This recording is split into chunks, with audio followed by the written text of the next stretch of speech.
Again. Okay, this is a meeting of the Shrewsbury Housing Authority. We're meeting remotely pursuant to Governor Baker's signing into law on June 16, 2021, an act extending certain COVID-19 measures adopted during the state of emergency, which includes an extension until April 1, 2022 of the remote meeting provisions of his March 12, 2020 executive order suspending certain provisions of the open meeting law executive order. And this meeting of the Shrewsbury Housing Authority will therefore be held remotely by gotomeeting.com. This has been fully posted. The public is invited to call in if there is any public comment via phone at the number of 1-877-309-2073 and enter the access code of 635-743-221. My name is Richard Ricker, and I'll conduct this meeting and instruct the public, if appropriate, on the appropriate time and manner for comments. Kelly, do you expect public comment this afternoon? I do not. All right. Just for the record, and as the board knows, we do a roll call on votes. And Mr. Campanello, if you could let us know if you are here. Present. All right, Kathy McSweeney, are you present? I am present. And Maria Smith, are you present? Her microphone is off, so I don't see her here. And Robert Anderson? Here. Okay. We'll see if Maria joins us at some stage here. And as far as staff, who do we have for staff? Do we have Kelly Bergeron? Are you here? I am. All right. Present. Who else do we have? Gary? Yes. All right. And let's see. Okay, so I will start with the minutes of the January 12th, 2022 meeting. Mr. Chair, I'd like to make a motion that we approve the minutes as printed for the January 2012 meeting. All right, we have a motion. Do we have a second? I second it. All right, Robert Anderson seconded that. And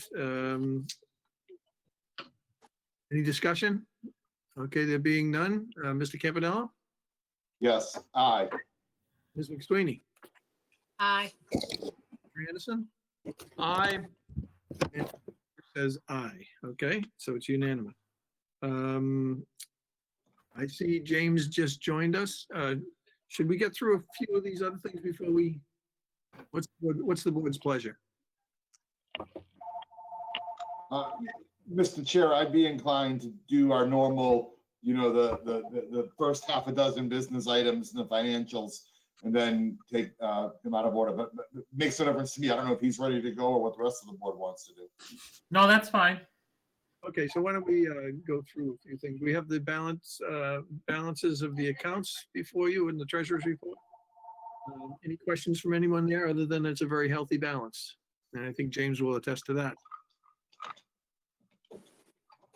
If there are no comments, we'll go right to the vendor check register. Do we have any questions?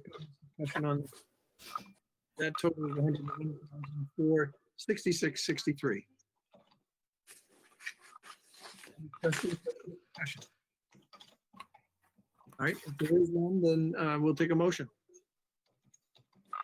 Mr. Chair, I'd like to make a motion that we accept the payroll or the business check register as printed in the amount of $101,466.63. With a motion, we have a second. Second. All right, any further discussion or any discussion at all? If there is none, then we'll take a roll call vote. Paul Campanello? Aye. Kathy McSweeney? Aye. Maria's not with us. Robert I Anderson? am with you. I just can't get my camera working. Oh, okay. Maria? Aye. Robert Anderson? Aye. Richard Ricker, aye. Thank you very much. And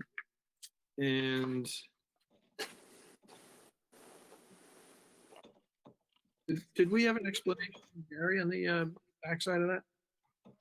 I guess we did, yes. Okay, thank you.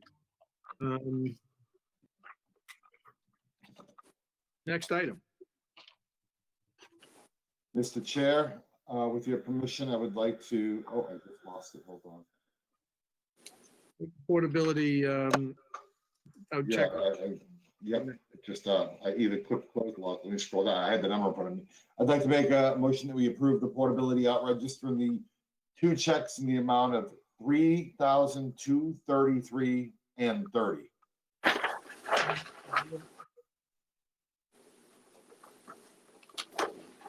We have a second, anyone? Second. All right, Brad Wilson seconded it. All in favor, Paul Campanello, Aye. Matthew McSweeney, Aye. Maria Smith, Aye. Robert Anderson, Aye. Richard Ricker makes it unanimous. We have the landlord and tenant check register list next in the amount of $146,324.20. Mr. Ricker, I'd like to make a motion that we approve those 139 checks in that amount. Second. Second. All right, Robert Anderson seconds. All those in favor, Mr. Campanello, Aye. Matthew McSweeney, Aye. Maria Smith, Aye. Robert Anderson, Aye. Richard Ricker, aye. So we're all unanimous everywhere we go here. You have a motion on the payroll. Mr. Chair, I'd like to make a motion that we approve the payroll as printed. We have a motion. Can we have a second? Second. All right, is there any discussion? There being, we'll vote. Mr. Campanello, Aye. Kathy, Aye. Maria Smith, Aye. Robert Anderson, Aye. and Richard Ricker votes aye for unanimous on the payroll as printed. Kelly, is there anything we need to pay particular attention to on the correspondence? Through Mass Narrow, the executive director salary study, and the new payroll dates for social security payments. Most of the residents receive their social security checks or SSI checks between the 1st and the 7th. Now it is changing to the birth date. That could affect depositing checks towards the end of the month if their birthday is the end of the month, depending when they get their checks. And then ARPA funds, they'll look how to distribute those between 2024 and 2026.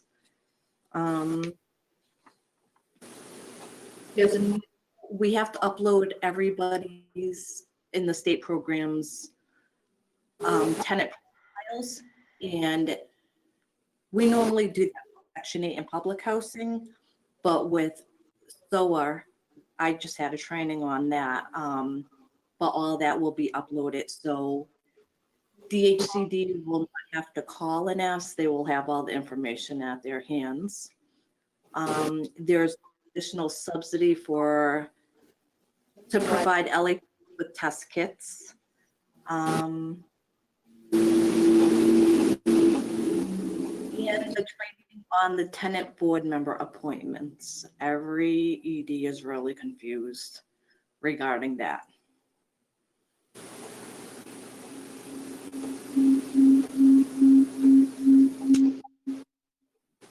Okay, any questions, comments, discussion?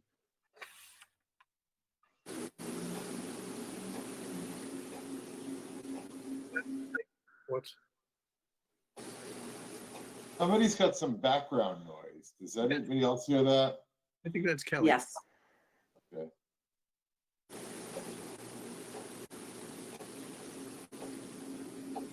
I don't. Do you think it's me? Okay. Kind of going in and out.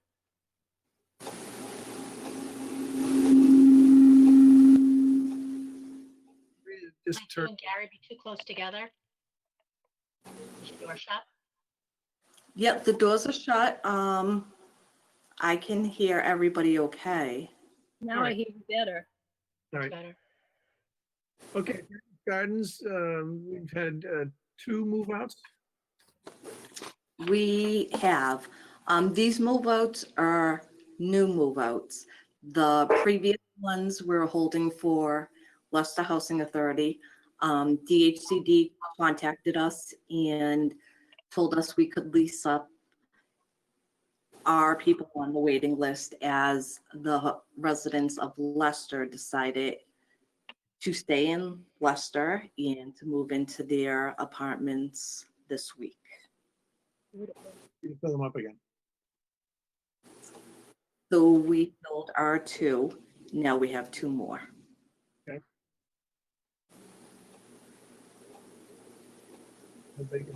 Family unit, Shrewsbury Towers. One offer.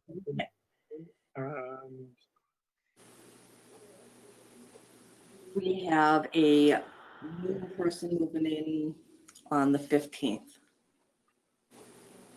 And it's a local resident. It is local. Okay, good. Good. Excellent. Okay. And section 8 is right up to the top. For the month of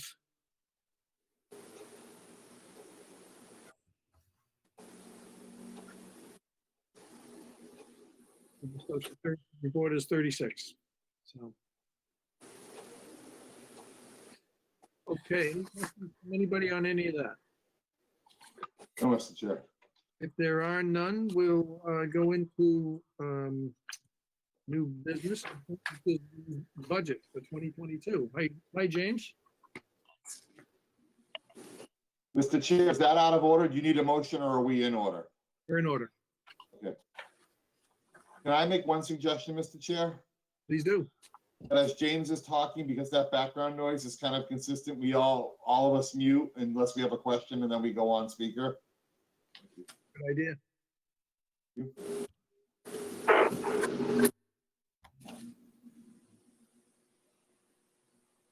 Okay, James.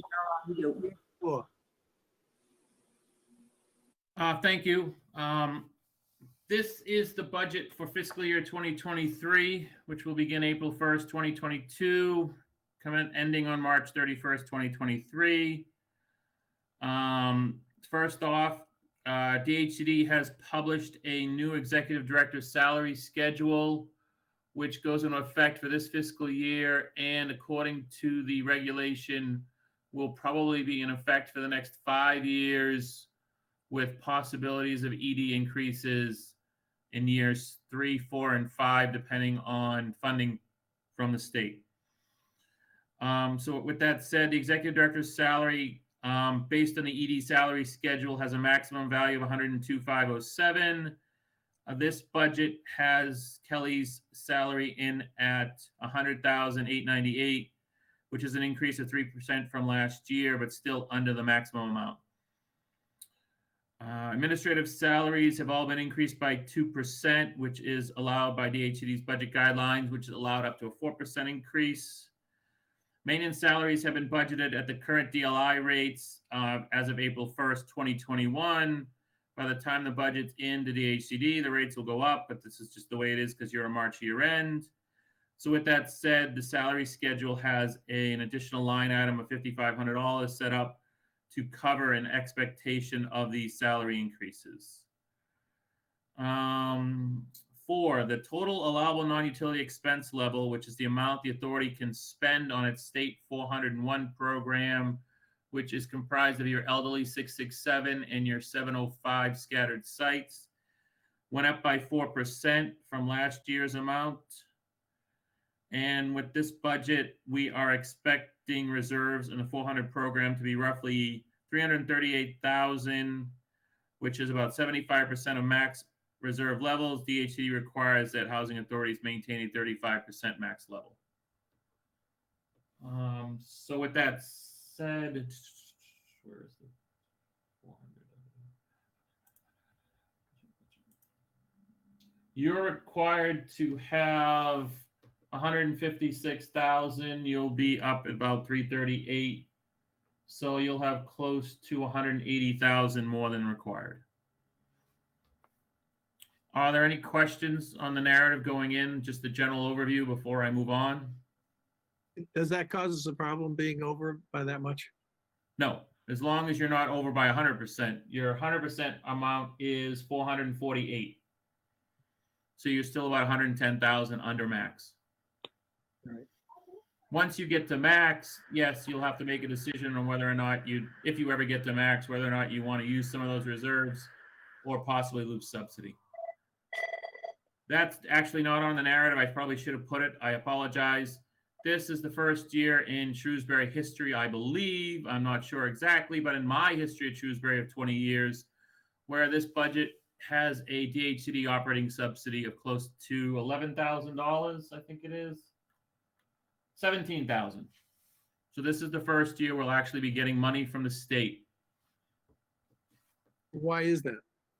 Because I was always kind of proud that we didn't.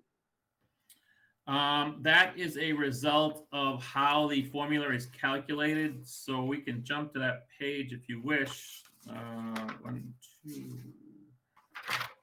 3, 4, 5, 6, 8. Page 8. It should look similar to this.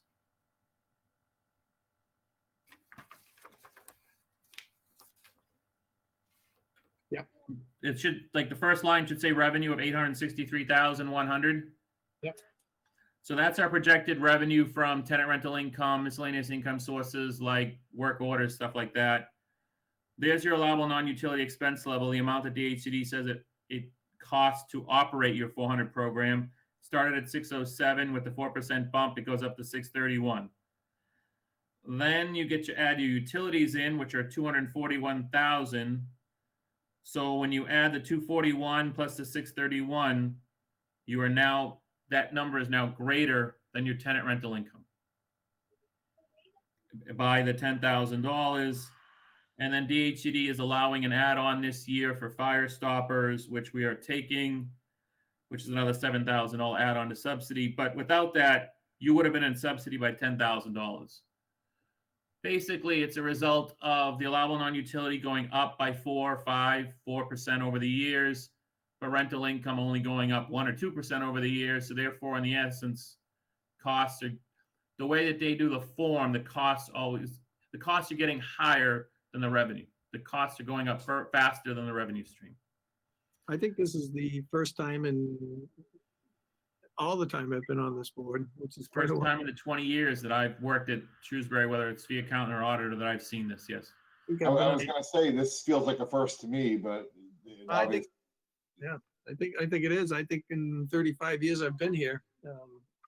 Over the years, I think I've been mentioning it to the board that we're getting closer and closer to it. You are not the only housing authority this year that has gone into the subsidy process based on the fact that the allowable non-utility is going up and the revenue's not.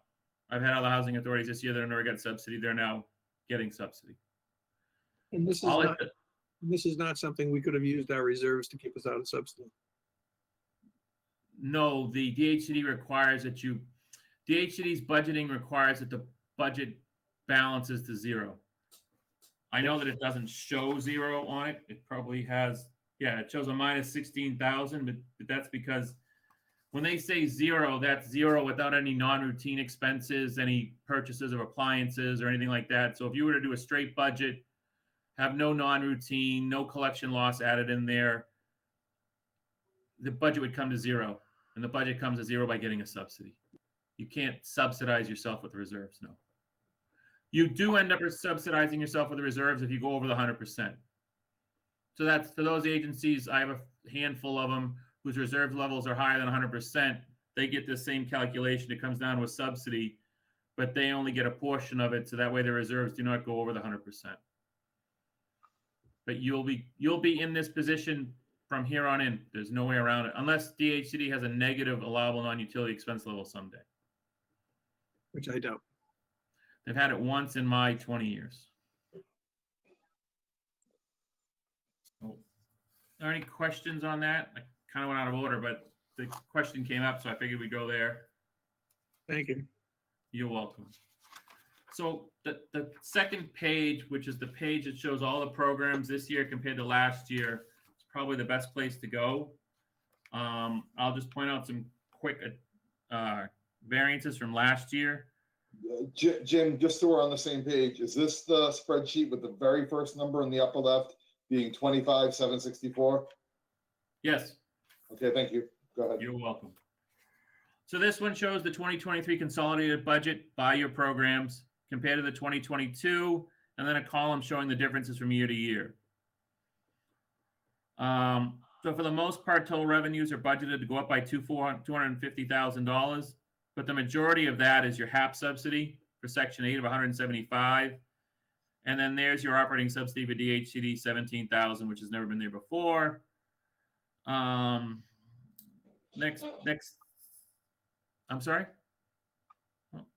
Next section is your expenses. Administrative expenses are roughly 15,000 more than prior year. Again, that's basically the salaries, and your audit costs are going up. Kelly's well aware of that.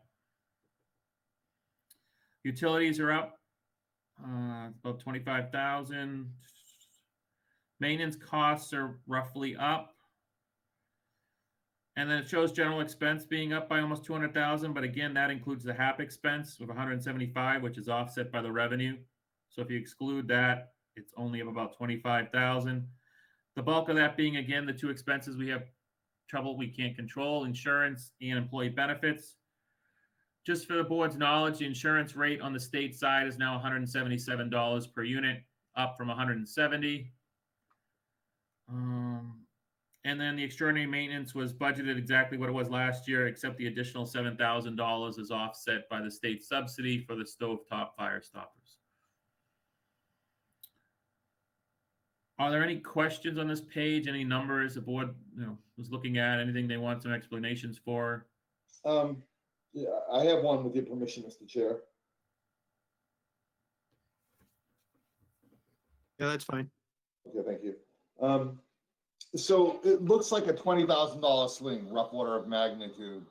We were up 10 last year. We're down 10, 8.3, but call it 10. And you had said the 20,000, you explained it away as you were going through the line items. Is that, I feel like we've never gone down year over year. Again, I could be wrong. And if we have, it's been either flat or increase. Is that a cause for concern? I know it's not a lot of money. I'm not panicking over $8,000. I understand we have it in reserve, but I'm asking if the trend in the downward, any cause for concern for you at all, or do you just look at this as this is this year and it will be different again next year, and we might be back up by 10 again next year? I don't want to put words in your mouth, but I think you get my question. No, I think that's a great question, and to be honest, I think the board should make note of that. I'm not saying that it's going to be a trend of, next year it'll be minus 50 and then or minus 30 and then the following year. I'm just saying that what it shows there is that the total expenses the inflation on expenses is higher than the inflation on revenue. There's no way of controlling, and that the problem is that controlling, there's only so many costs we can control. It's tough to not give raises. I mean, it is what it is there. And then, like I said, the single audit costs, auditors are charging more, right, wrong, or indifferent. And then utilities. I know on this it says the gas line went down, but that's just a small amount based on projections in the past. For all I know, that's wrong. It could go the other way, but in total, it's up 25,000. So again, the water. And again, that's another, utilities are, it's hard. You can't control utilities. I hate to say it like that, but then it's another expense that we can't control. So if utilities go up, 7, 8, 9% every year, and revenue only goes up 2 or 3%, it's, you're in a situation now, though, that on the state side, the DHCD funds you every dollar for utilities. So you're getting $17,000. And that's basically because of the utilities. Your rent, if you look at it from the vantage point that your rental income offsets your allowable non-utility expense level on the state side. So you got $830,000 in revenue. You're allowed to spend $630. The difference being $200, but your utilities are $240. The state gives you $40,000. So on the state side, if utilities continue to go up, we'll get dollar for dollar reimbursement on that. So that's not a concern. On the federal side, it's a different situation because the feds are 18 months to 24 months behind on funding. In fact, this year subsidy for the federal only went up, according to this budget, $10,000.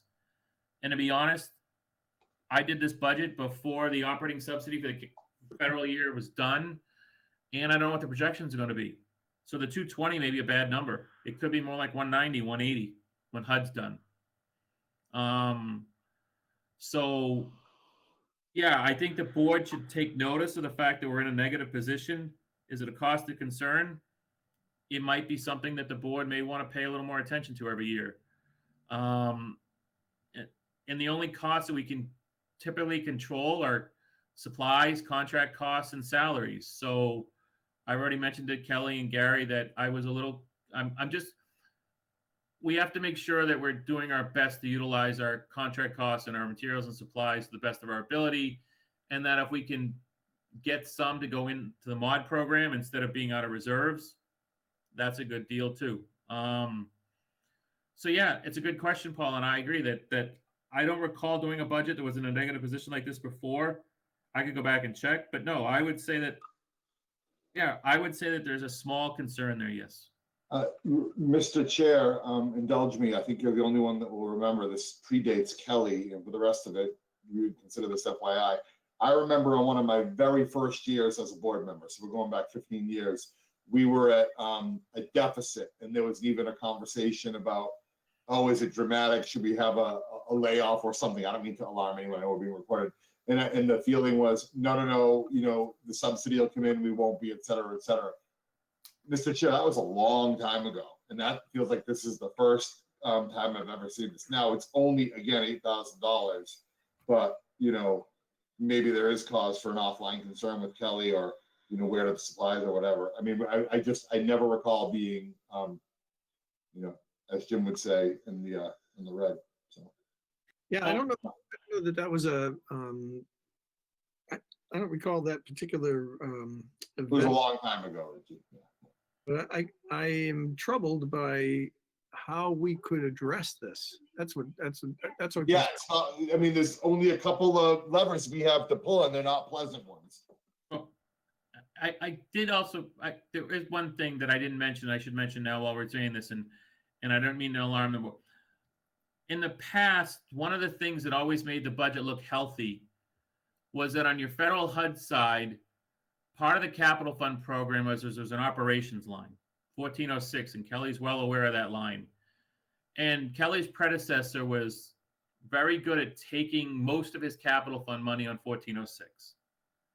So there's a line there on the revenues, the last line, it says capital fund operations. As you look at it this year and last year, it says 0 and 0. In the past, that line had $150,000 on it, or $120,000 on it. Where are you, Jim, on your spreadsheet? Same spreadsheet, right above where it says total revenues. You see the line says CFP operations? Yes. See how it says 0 and 0? Yes. Kelly's predecessor, as I was saying, was pretty good about taking money on that line. What is CFP operations, Jim? Capital fund is your capital program for your federal program. It's how we fund capital needs. But one of the lines in the capital fund program is called operations, which allows housing authorities to take up to 20% of the total capital fund budget and drop it into their operating budget. Well, why aren't we doing that? Should we? I was just going to say, should we be doing that, or is that part of this? In the past, the housing authority used to take all of it because you're less than 250 units, and HUD was letting it slide. And then, as the board is well aware, we had a HUD physical review and we failed miserably. So then HUD said no more money on 1406 because the building is falling apart. And so now we're trapped in a situation where we can't, I don't know if Kelly may be able to take some money into there. I don't have it budgeted, but I know that the last few years they've been telling us no on the 1406 money because we have a capital needs assessment that says we need to get A, B, C, D, E, F, G, H, I, J, K, L all done. So all the money needs to be budgeted under the 1480 line, which is capital improvement needs. So we no longer have access to that money. And there's no blame here. It's just when the board says that they're so used to seeing just positives for the years, part of the reason they were always positive is because we always had that money. And now, unfortunately, we don't, because HUD doesn't feel the building's in tip-top shape. Once the building was to pass a physical review, probably in the 90s or 95s, they'll probably let us use that money again. But right now, I don't know where it is. I don't know when the last time they did a physical review. Kelly might know that, but that's what's happened. That certainly adds some color and clarity to me. James, they took that money away in 2016 when we received a 58. Right. And then on 2018, we received a 96. Okay. On Monday, yesterday, we just had our REAC inspection where we scored high in the 90s again. I'm not sure how long we need to be on the honor roll before we can go back to grabbing that money. So that's a question for Kelly and the board that, so I'm assuming right now the 2022 capital fund is not yet budgeted, correct, Kelly? Correct. That would be the budget that I would ask HUD. I'd say, well, we now have a 97. Can we now take at least the 20% of that line? And the grant's probably what, 100 and, what's the average grant size, Kelly? Around a 150 to 170. So that's a $30,000 deposit that we could put into reserves. But again, that helps the federal side, and your federal reserves, to be honest, are ridiculously high. When you're looking at this budget, I mean, the $30,000 would increase to $1,200 on the last column here to $31,205. It's never the federal, how do I say this nicely? At every housing authority I've ever seen and worked for or done, it's never the federal that's a problem. So Kelly can get the money, we can drop the money, and the problem's always the state side. For every federal dollar we get about 60 cents on the dollar on the state side. So the issue is the fact that we don't get enough money on the state side. The allowable non-utility is not big enough. If it was big enough, it would just mean that you'd get more subsidy, and then we wouldn't be in the, again, we have 75% reserve, so there's no alarm today. But the question came up with the negative. The negative is a result of lack of capital fund operations money, high contract costs / materials and supplies to maintain the buildings, because specifically the state ones, they're old. So, and those costs are skyrocketing, or 5 or 6 or 7% higher than they were last year, but we're only getting a 4% bump on the budget. So the numbers just don't match. Expenses are higher, revenue's not growing fast enough, we're in a subsidy position, and that's just going to continue. So yes, I would say to the board that we may want to look in the future, possibly trying to do our best to control some costs.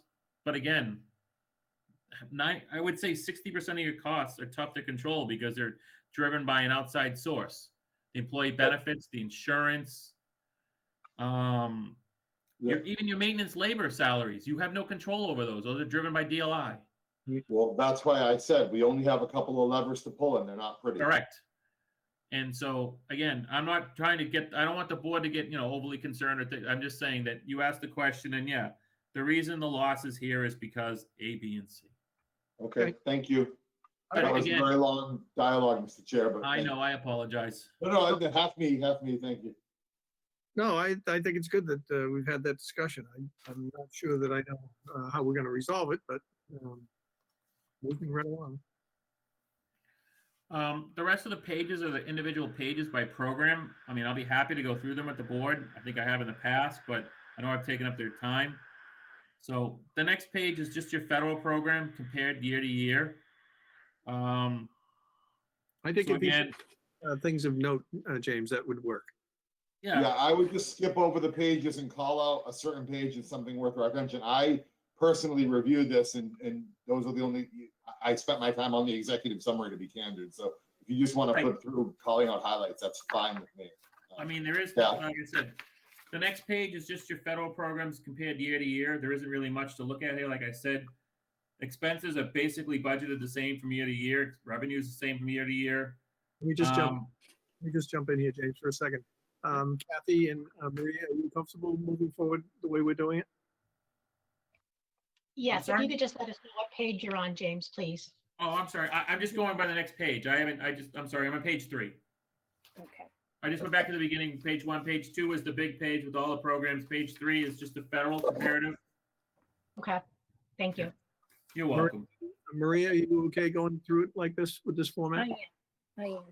And Robert? Okay, all right, thanks. James, keep going then. That's fine. So like I said, the third page is just your federal program year to year. Not much here to note. Just a reminder that on your section 8, your HAP reserves or equity reserves for your HAP payments can only be used for HAP payments. The next page 4, 5, 6, 7 are all just the same budget in DHCD's form that goes into HAFIS. So I'll skip over those. Page 8, we've already discussed. That was the Appendix B, calculating into your subsidy of $17,000. So page 9, I believe, is a schedule of salaries. Again, nothing of note here. Admin salaries are up 2%. The executive director's salary went up 3%. And your maintenance labor is at the current DLI rate. And then, like I said, there's a $5,500 line item there for expectations on increases come April 1st. Are we good? Am I still with everybody? I'm good. I'm good. Page 10 is your administrative costs. It's just a breakdown of I have a what we, question on the last page, if I could. yes, Who's that? Are we allowed to have names in there? I think I've asked this before, and I think you told me we are. It just strikes me as so funny. I would think it would be position, but not the person's name. I can take that out if you want. Some housing authorities, there's nothing, I don't know if there's anything in there that says you can or can't. I apologize for that. If the board feels uncomfortable, I can easily take the names out. I have in some housing authorities with names and others without. It's just easier to budget because names are easier for me to follow in the payroll report. But if you feel uncomfortable about it, I can send the board another copy without the names.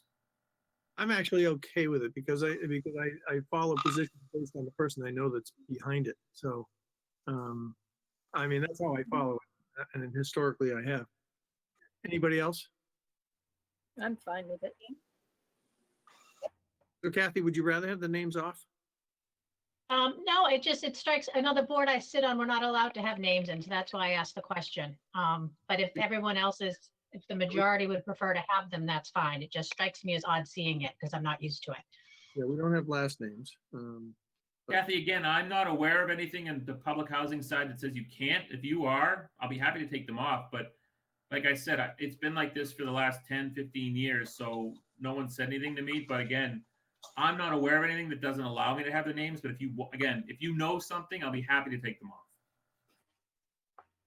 No, it's not a public housing board that I sit on. So it's, Okay. if everyone else would prefer to have it, that's fine. I just wanted to make sure we weren't out of order. And it sounds like we're not. Page 10 is just your admin expenses broken down by types. Again, there's nothing much here to note. Again, just the audit fee. It's up a few bucks. So I won't waste the board's time. Page 11, I believe, is your insurance and employee benefits.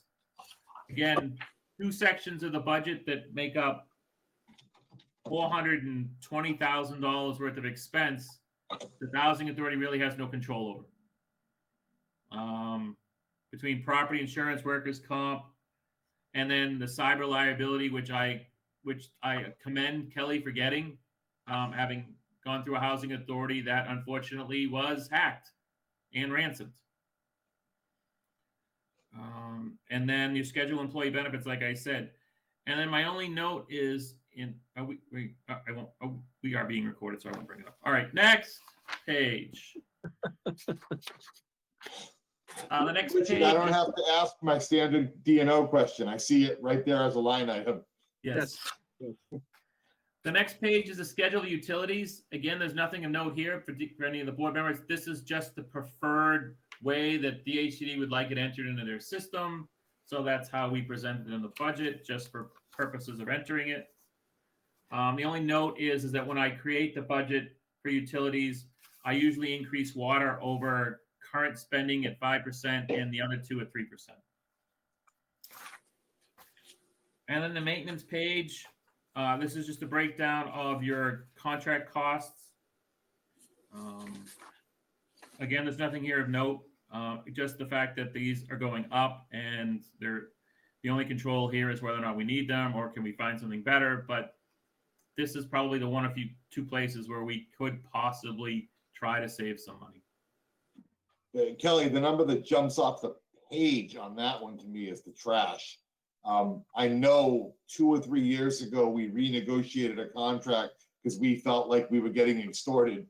I don't know, I'm feeling that same feeling again. Maybe, I'll just make the suggestion, it's worth revisiting and threatening to take our business elsewhere because, I mean, that number, that 45K is 50% of the, I'm sorry, 20, James just cringed when I said that, is 25% of the overall number, 45% out of 185. I mean, we get that reduced by 20 or 30%, we're no longer in the red. There's our $10,000. So I would make that suggestion, Kelly.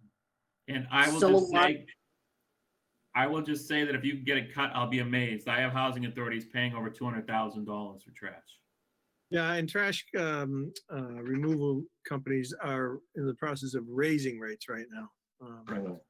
So- Just a suggestion, like I said. No, I hear you, Paul. I agree. That would be the place I would look right off the bat. But like I said, I just did a few budgets last week, and one of them's over $200,000. Jumps off the page at me, that's all. Right. And then, I understand we have a pilot agreement with the town to pay less money in real estate taxes, but then I wonder what they're supplying for me when I hand them the $50,000 check.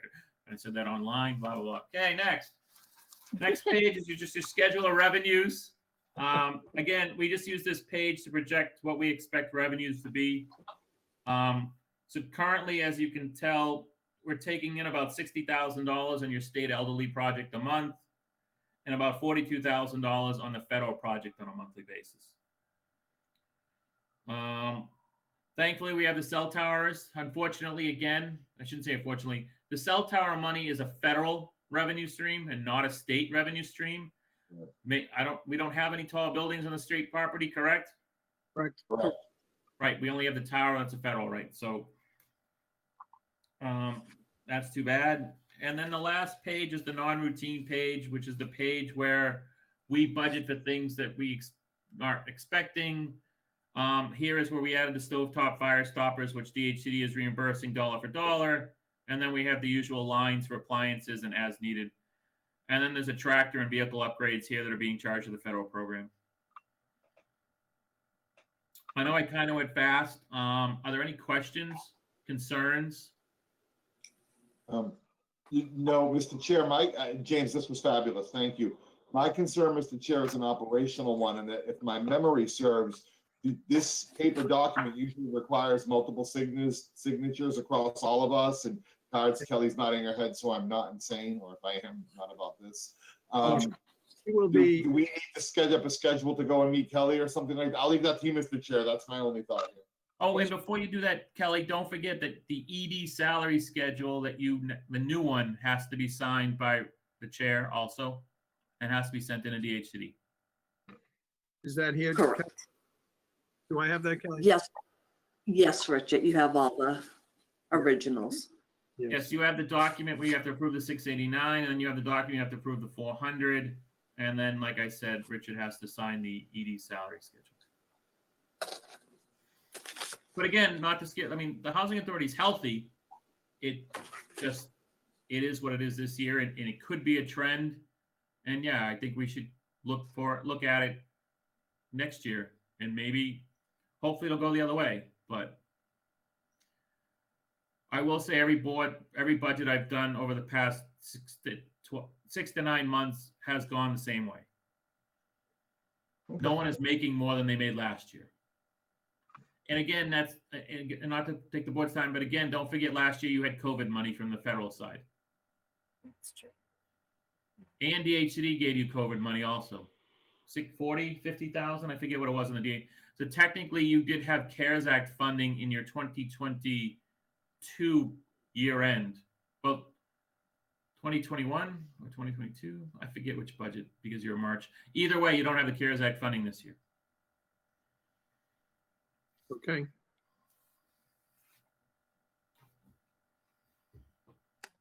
Okay, so Do we have any other questions from anybody about the budget, about the overall discussion, about anything in particular here? Same question. Do we need to make a motion now, Mr. Chair, and approve it? And then, Yes, so if I recall, doesn't it need multiple motions, state and federal? yes. Um, We can start with the operating budget for the program for 401 for the fiscal year ending 3/31/2023. I would like to make a motion to approve the operating budget 4041 fiscal year ending 2023. And that's showing total revenue of 863,100 and total expenses of 896,948. And thereby requesting a subsidy of $17,348. That's your motion, Paul. Second. Okay, Kathy So seconded. moved. Kathy McSweeney seconded. Do we have any further discussion? There being none, we'll vote. Paul Campanella, please. Aye. Kathy McSweeney, Aye. Maria Smith, Aye. Robert Anderson, Aye. Richard Ricker votes aye. Okay. The second motion. Mr. Chair, I'd like to make a motion for the 689C budget with a total, I don't know how to read this. Total capital, you want to help me, Richard? Do you want to, the revenue is 240, but that's the allowance. I'm not sure. Or 49,584, is that it? Yes. Yes. With a total revenue of I'll just do the revenue, with a total revenue of 49,584 and a total expenses of 42,297. All right. Do we have any further discussion on that? There being none, we'll do a roll call vote. Paul Campanella, Aye. Kathy McSweeney, Aye. Maria Smith, Aye. Robert Anderson, Aye. and Richard Ricker votes aye. Mr. Chair, I'd like to make a motion for the 689-2 year ending 2023, March 31st, 2023. Total revenue 44,184, total expenses 12,515. All right. Do we have a motion? Do we have a second? Second. And if there's no further discussion, we'll go for a roll call vote. Paul Campanella, please. Aye. Kathy McSweeney, Aye. Maria Smith, Aye. Robert Anderson, Aye. Richard Ricker votes aye. And James, do we need to vote the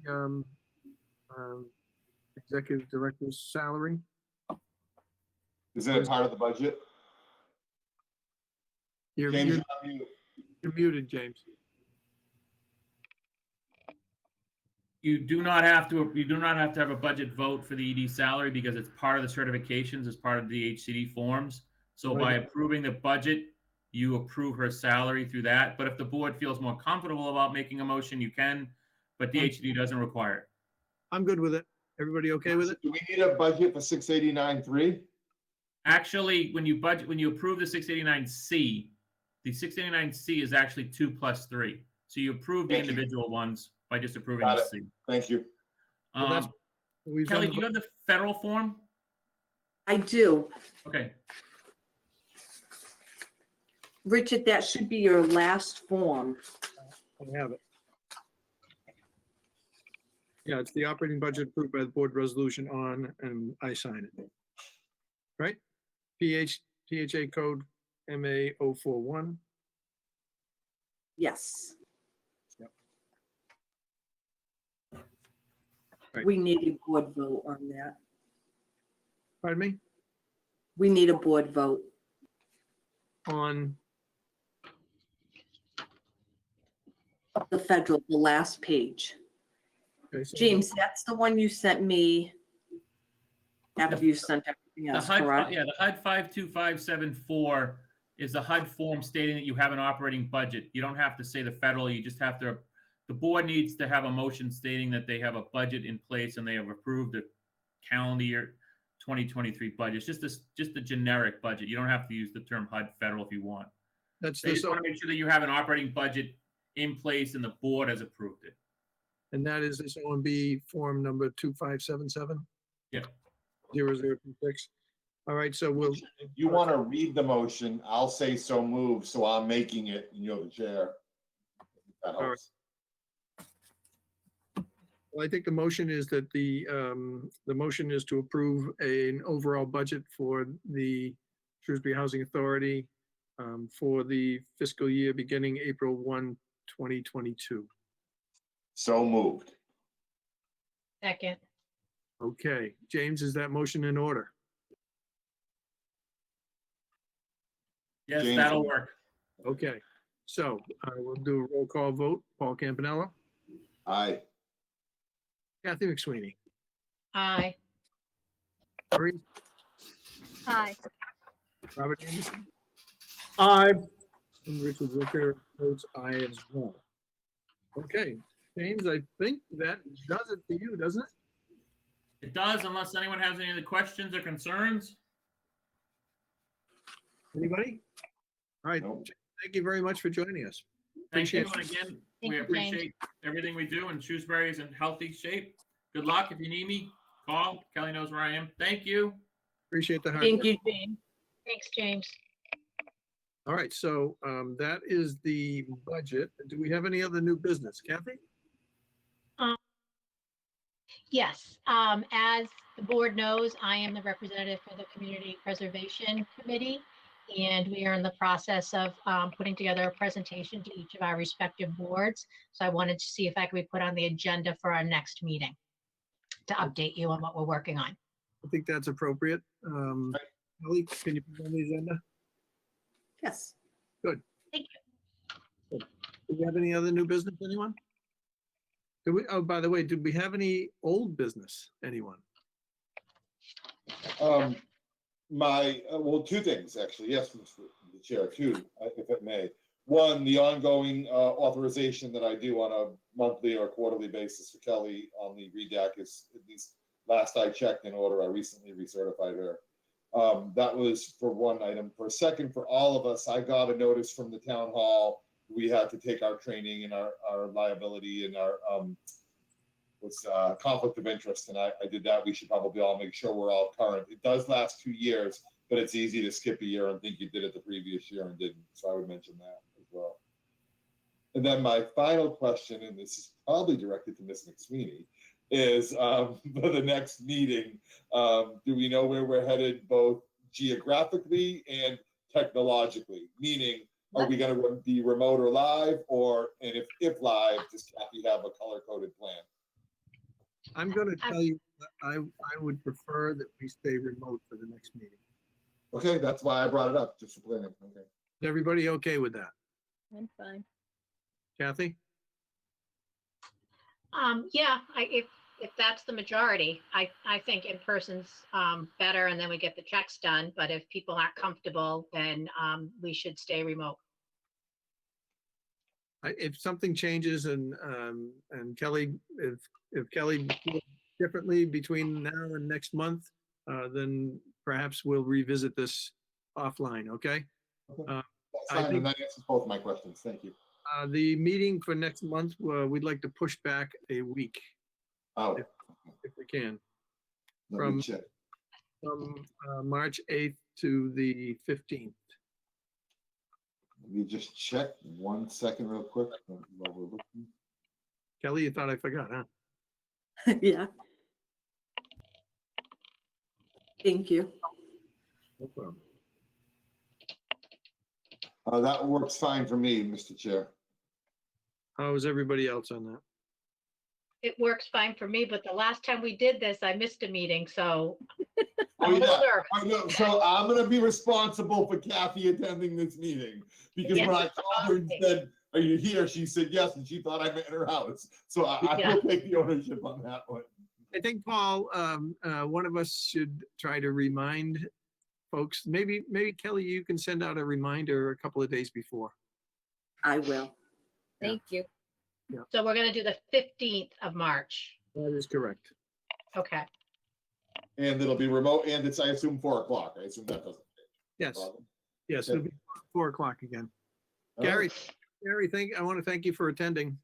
Gary, this has been, I know we didn't call upon you, but we appreciate your hard work and your paying attention to what's going on around here. Okay, Thank you. thank you. Gary, how's it been with the snow? Just casually off kind of thing. I know we had a lot in the last couple of weeks. Yeah, it's not bad. The ice is a lot of work. You know, a lot of material gets put down. I put down more salt and sand this past week than I think I did in the last 2 years. Yeah. Yeah. Uh, But And, All right. and it's only now, just today, it's starting to, because yes. packed in so fast and so hard, it was ridiculous. And then it just got so cold after, it just didn't go anywhere. Well, and then it melted and then froze again. Yep. That happened twice. So it's been a wicked week. Yeah, it has. Anybody else have anything else? No, Mr. Chair, if you'd like, I would be pleased to make a motion to adjourn. We have a motion. To adjourn. Do we have a second? I second it. Okay, so let's do a roll call vote. Paul Campanello, Aye. Kathy McSweeney, Aye. Maria Smith, who I can't see, Aye. but who we can't see, we miss you. Robin Anderson I. and Richard Ricker, aye. So thank you all for coming, and this is the sign off of the Shrewsbury Housing Authority. Thank you very much. Thank you. Bye, everybody. Aye. But Aye.